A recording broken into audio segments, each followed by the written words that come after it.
ঘূর্ণিঝড় রিমালে ক্ষতিগ্রস্তদের ঘরবাড়ি তৈরি করে দেওয়ার ঘোষণা দিলেন প্রধানমন্ত্রী শেখ হাসিনা।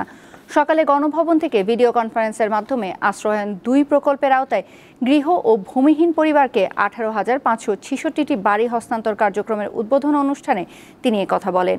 একই সঙ্গে ৭০টি উপজেলাকে ভূমি ও গৃহহীন মুক্ত ঘোষণা করা হয়।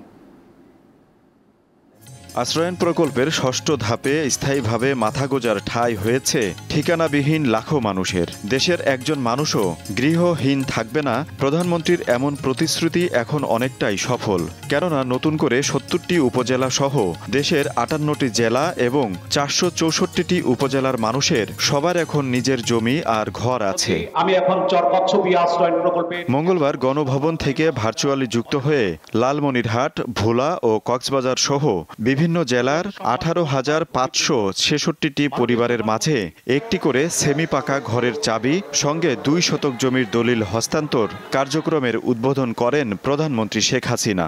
একটা আত্মবিশ্বাস, আত্মমর্যাদাবোধ ফিরে। অনুষ্ঠানে প্রধানমন্ত্রী বলেন, আশ্রয়ন প্রকল্পের উপকারভোগীদের মাঝে আত্মবিশ্বাস আর আত্মমর্যাদাবোধ ফিরে এসেছে।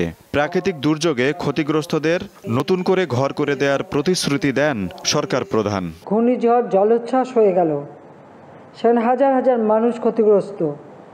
ইতিমধ্যেই আমরা কিন্তু তালিকা করেছি কোন কোন এলাকায় কতগুলি ঘর সম্পূর্ণভাবে বিধ্বস্ত হয়েছে, কতগুলি আংশিক বিধ্বস্ত হয়েছে।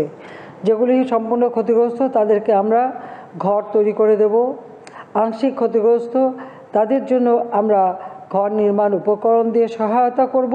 বিশ্ব পরিস্থিতির কারণে মূল্যস্ফীতি বেড়েছে উল্লেখ করে অনাবাদি জমি চাষ করা সহ সম্পদের সঠিক ব্যবহারের তাগিদ দেন প্রধানমন্ত্রী।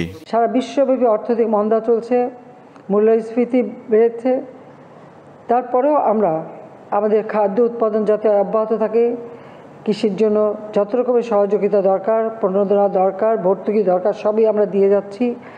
মানুষের প্রত্যেকটা চাহিদা যাতে যথাযথভাবে মেটে তার ব্যবস্থা করছি। তিনি বলেন, অবৈধভাবে ক্ষমতা দখল করে বিএনপি মানুষকে গণতান্ত্রিক অধিকার থেকে বঞ্চিত করেছে, আর সেবার ব্রত নিয়ে কাজ করছে আওয়ামী লীগ সরকার।